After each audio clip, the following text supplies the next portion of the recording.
Make sure your insurance doesn't come up short. Get gap cover with ALA. For more information, follow the links in the description.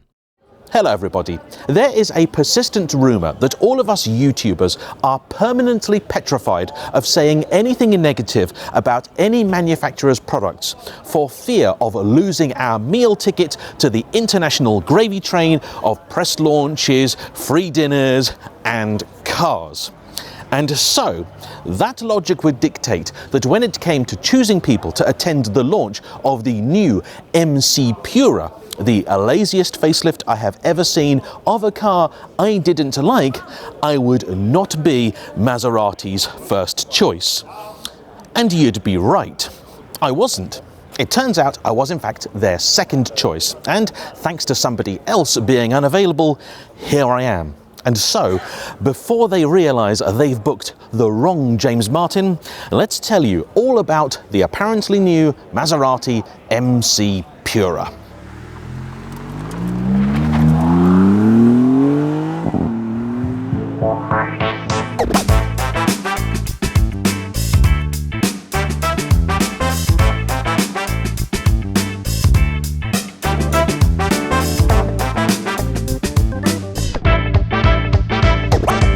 Never before have I seen a press release which so heavily leans on all of the things which aren't new about a car.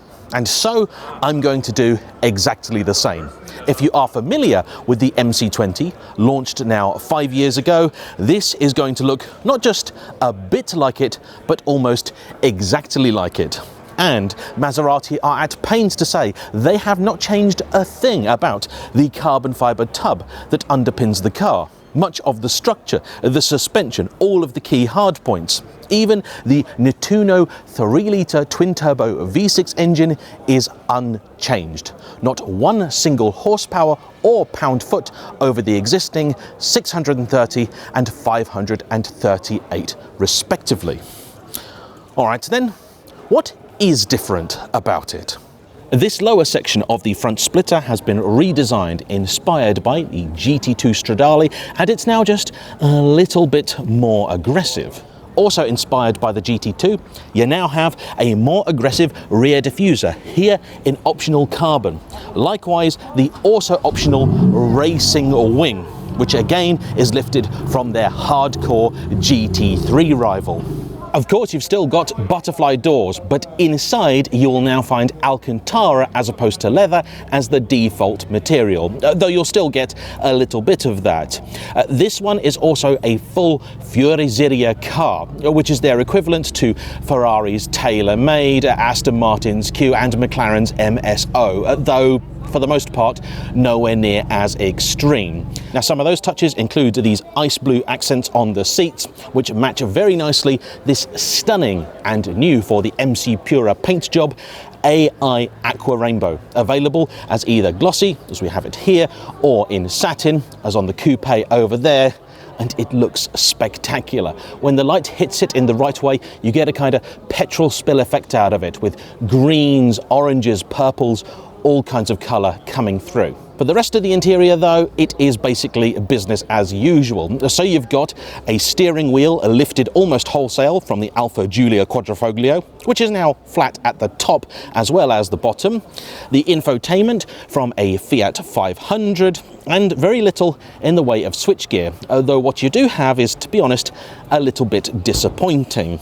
Overall too, I just feel like the quality of the materials in here isn't as good as it could or should be. For example, down here you've got big swathes of kind of cheap feeling carpet. This should be either Alcantara or leather for me. And when I asked if you could have that, they said, yes, you can, but to get it, you've got to go to the top level of Fuoriseria, the proper bespoke stuff. And that seems quite extreme to get what is effectively a bit of leather on a sill. The wheels are also new. These I'm not really a fan of, but there are others that look a bit better to my eye. Behind to them, you will then find standard fit carbon ceramics, and they are wrapped in a Bridgestone rubber. It is almost hard to believe, but the original MC20 has been with us for half a decade now. And it's at this point where most manufacturers would be either heavily facelifting or completely replacing their car. Maserati, meanwhile, feel the MC20 was such a winning formula, they didn't need to do that. But, like Woking's wonder, the MC20 is a car that gained a reputation for fearsome depreciation. Early examples, which cost their first owner £250,000, can now be had for half that. Even the more recently introduced JayEmm, which debuted with list prices in some cases of over £300,000, can now be had for less than £200,000. So, for the lady or gentleman thinking about buying their next supercar, what about the MCPURA would make you consider it over not just anything else out there, but an MC20? Well, let's find out the only place we can, on the road.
So then, for those who haven't seen my MC20 review, what exactly is it about that car I didn't like so much?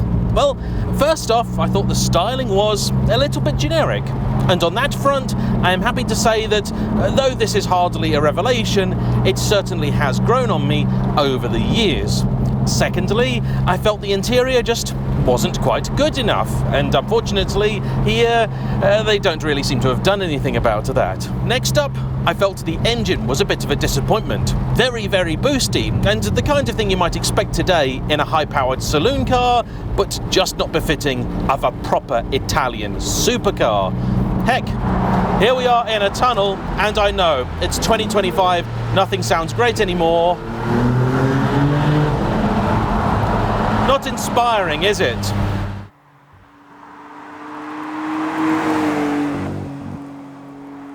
On top of that, I felt the suspension was needlessly harsh almost all the time, to the point that on some of my favourite test roads in Britain, even comfort mode seemed to be too firm.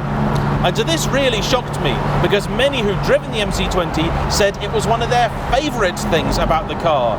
They waxed lyrical about its beautiful, supple suspension, and I was left feeling very confused indeed.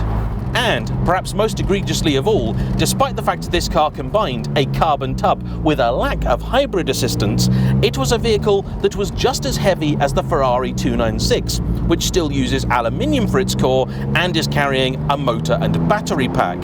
According to Maserati, the car tips the scales at 1,500 kilos. And that's not the classic Italian dry weight, that's what they said it was fully laden. The reality, it was more like 1,660 kilos. The JayEmm, the open-top version, which today I am driving for the very first time, closer in reality to 1 3/4 tons. How they managed it, I do not know. But with this being my first experience of the open-top car, I'd like to talk about that first, and there is a lot to like about it. Though, I should point out, visibility is not amongst them. In the coupe, it's pretty bad, to the extent that the rearview mirror here is not really a mirror at all. It is a TV screen, connected to a camera at the back. And I've never really liked these systems, they just don't work anywhere near as well as your classic mirror. You have, of course, no depth perception, and at night they can be somewhat frustrating. Rear three-quarter visibility here, absolutely non-existent. For getting out at junctions, this car is very tricky indeed. Though, in spite of it being a fairly large thing, I haven't actually found it all that difficult to place. It is a cliche, I know, but this is one of those cars that shrinks around you.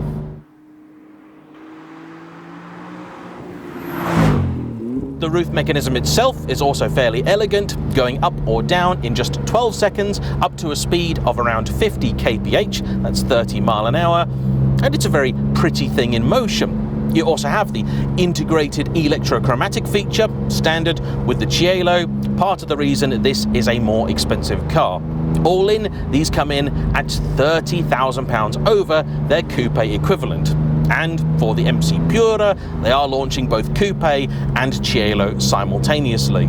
Typically, for this kind of car, the majority of buyers go for the open-top variant, so whereas with the MC20, because the coupe came first, they are the slightly more common car, I suspect the opposite is likely to be true for the Pura. Having also recently done quite a few miles in the Ferrari equivalent, the 296 GTS, I am happy to say the cabin here doesn't feel anywhere near as cramped. And Maserati haven't even lost any of the storage space. Though that is not quite the victory it seems, because here they've gone for a very unusual arrangement of a frankly pathetic boot, if you can even call it that, at the front, and a rather awkwardly shaped one at the back. My regular carry case is an airline standard size carry-on, and I cannot fit that in either the front or rear in this car, which I think is a genuine oversight.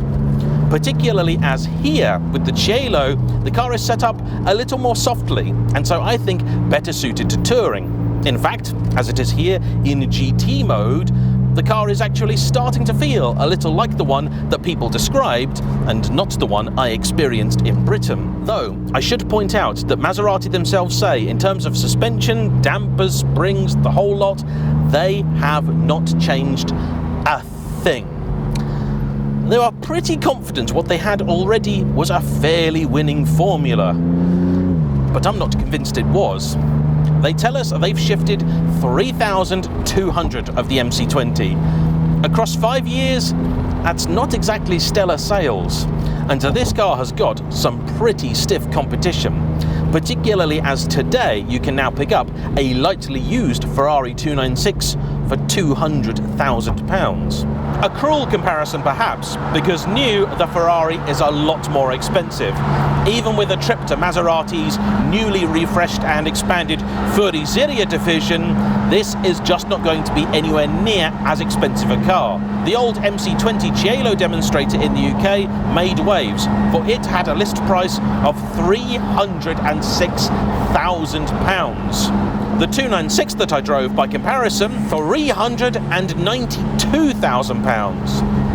However, there is the small matter of another 200 horsepower for the Ferrari, courtesy of both a slightly more powerful 3-litre twin-turbo V6 and also a hybrid system. But I think we can all agree that here on the road, even this car with its mere 630 horsepower should be more than adequate. But is it? Well, let's turn this dial into sport mode, put the gearbox into manual, and find out.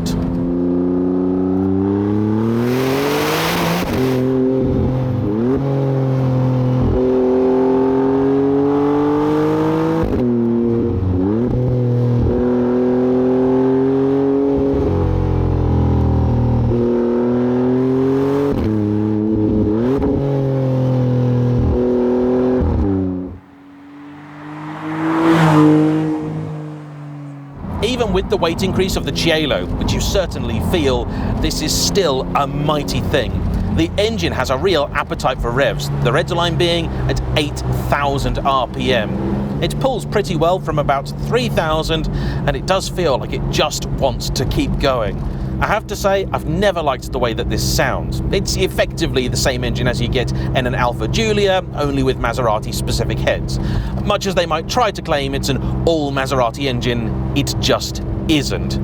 Think Ferrari California T with 2 cylinders lopped off and you'll be about there. That is why it has a rather unusual 90-degree bank angle, though as for the sound, well, Jaguar can make a 90-degree V6 sound good. Why Maserati can't, I don't know. For the MCPURA, they do offer the option of a racing exhaust, though I'm not entirely sure that's actually roads illegal here, and having heard quite a few MC20s with aftermarket exhausts on, it doesn't really fix anything.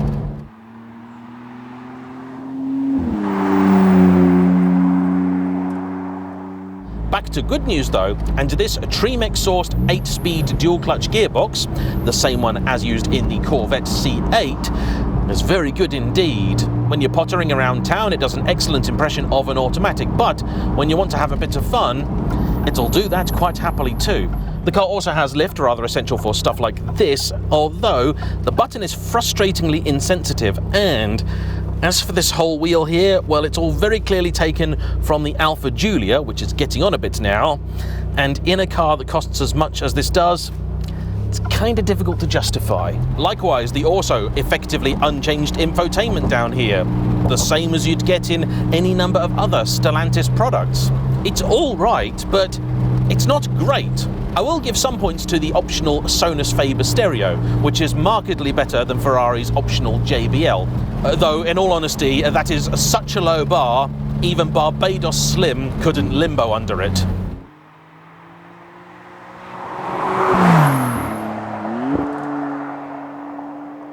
But I'd be lying if I said other Italian manufacturers haven't made plenty of other cars with interiors that are not as good as they should be, that have ultimately gone on to become brilliant cars. This, though, is still lacking in a few key areas. First off, the steering. It's got a nice weighting to it, but it's just very inert. The thing is incredibly keen to turn in. You get lots of confidence off that front end, but it just doesn't feed back to you. You're never really quite sure how close you actually are to the limit. In a saloon car, I'd give it a pass, but in a full-blooded supercar, hard to excuse. Doubly so one that's been around now for 5 years, where the engineers don't really seem to have had much else to work on. Totally inexcusable though, the brakes.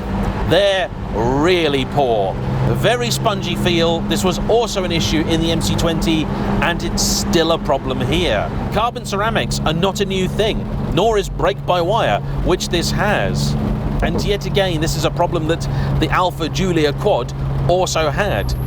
It does feel an awful lot like the same people who built that built this.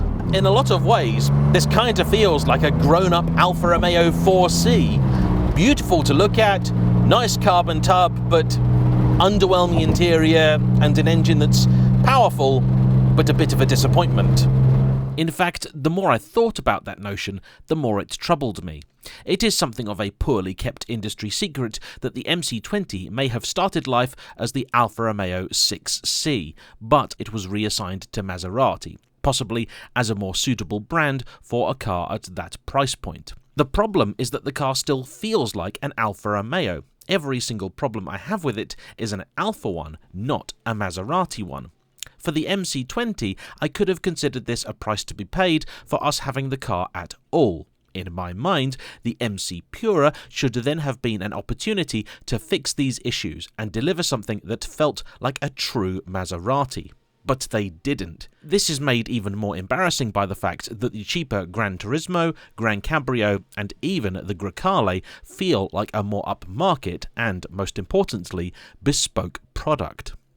Perhaps the thing this car should be best compared with is a 911 Turbo, because to drive, it has more of that safe, planted feeling, and if you can live with the storage space, you really could daily it. As a convertible, it also brings the always welcome wind in the hair feeling, and the carbon chassis feels genuinely more solid than the aluminium-based one in the 296. If only it felt a little more Italian to drive, I think it would give Porsche customers a genuine alternative.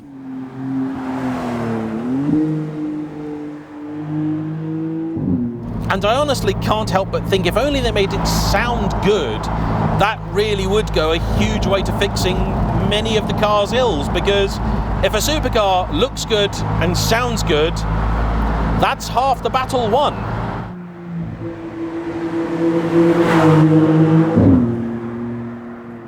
every now and again you get a little bit of turbo noise in this, and that had me thinking that maybe if they went down that route, okay, you can't make it sound nice and high-pitched, instead make it more gruff, race car-like, let more burbles, pops, cracks through, turbo noises, do that kind of thing, make it more industrial but more purposeful. I think that would have had its own appeal. And so the MCPURA really has left me scratching my head a little bit, because it really is the car it was before, meaning it'd be nearly impossible for me to justify to anybody buying one of these over an MC20, which has already seen hideous depreciation. You can pick up a coupe now for 130 grand. The Cielo will not be far behind it.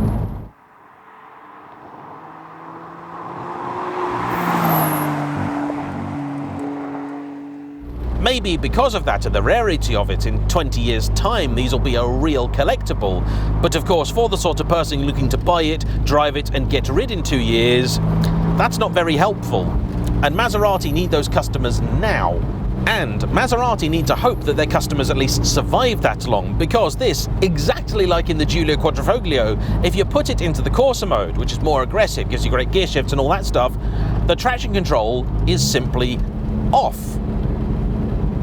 With 630 horsepower, why would you do that?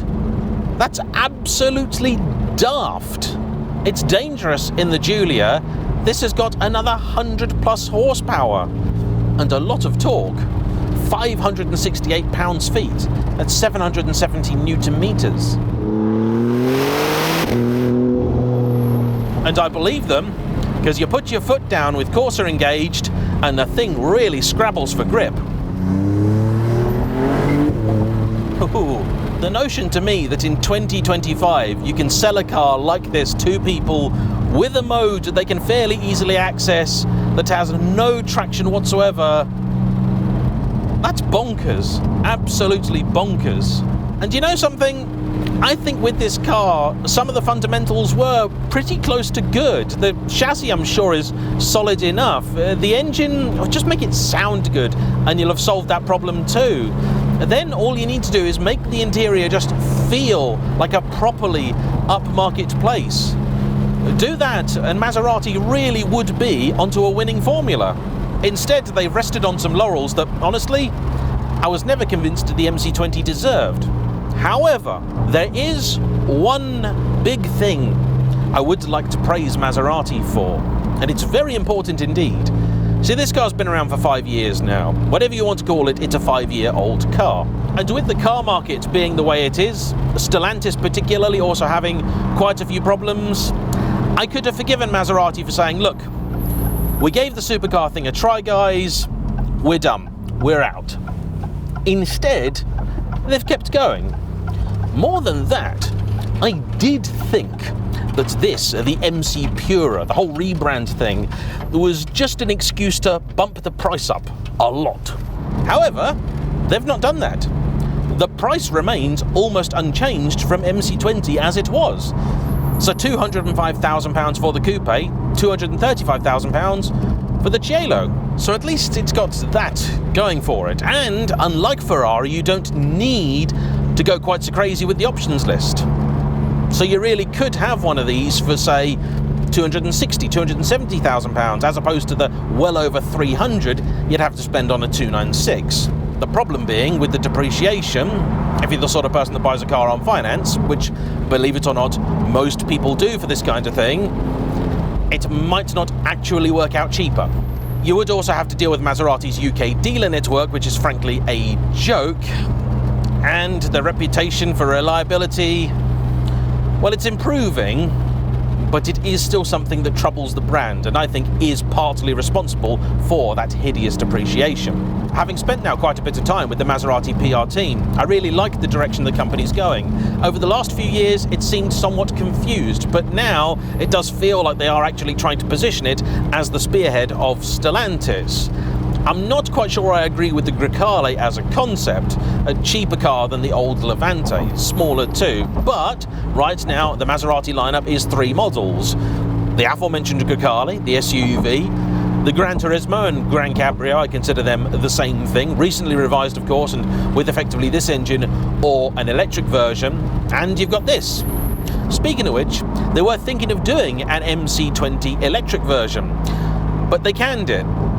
And I, for one, am actually a bit disappointed about that, because I really would have liked to have seen that.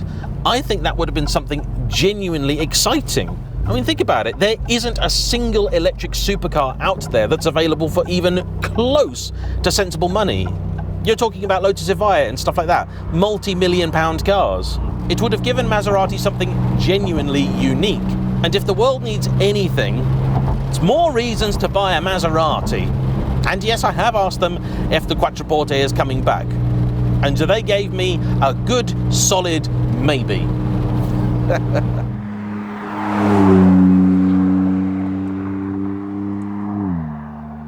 Anyway, that, everybody, is the new Maserati MCPURA. Perfect? No. But supercars never are. And if nothing else, I'm quite proud of Maserati for sticking with their imperfect child and saying to the world, we love this boy. Good on you. But could you do me a favour? If you do another one, can you give it a proper boot, please? And a nice sounding engine? Sort that, and we'll be best friends. I might even have to talk about buying one. Anyway, with that being said, I want to say a big thank you to Maserati for having us out here, to my buddy Ant for assisting with the filming. We've also done a second opinion piece over at JayEmm and Friends, and of course, to you for watching. Don't forget to hit the like button, comment down below, subscribe if you haven't already, and I'll see you for the next one. Bye-bye.